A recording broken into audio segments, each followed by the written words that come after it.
Trimbakeshwar Nashik Simhastha Kumbh Mela 31 October 2026 ते 24 जुलै 2028 पर्यंत।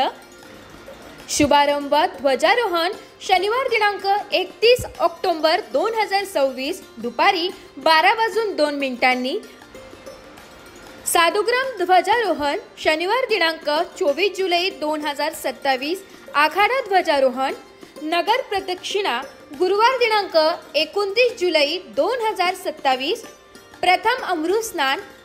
सोमवार दिनांक 2 ऑगस्ट 2027 द्वितीय अमृत स्नान मंगळवार दिनांक 31 ऑगस्ट 2027 तृतीय अमृत स्नान शनिवार दिनांक 11 सप्टेंबर 2027 आणि विशेष पर्व स्नान गुरुवार दिनांक 12 ऑगस्ट 2027 मंगळवार दिनांक 17 ऑगस्ट 2027 शनिवार दिनांक 28 ऑगस्ट 2027।